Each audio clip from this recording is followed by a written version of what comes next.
What's the meaning of critical theory?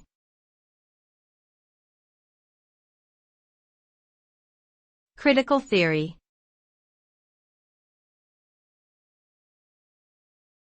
Critical theory.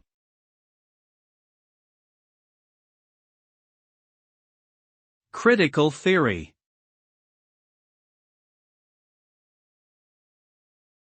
Critical theory.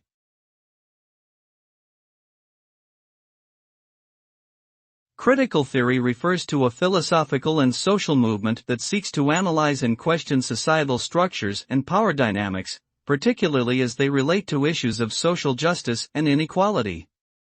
It aims to identify and challenge oppressive systems of power that perpetuate social, economic, and political injustices.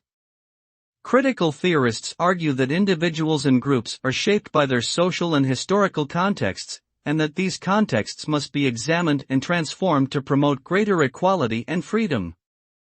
Ultimately, critical theory seeks to create a more just and equitable society by challenging dominant ideologies and power structures.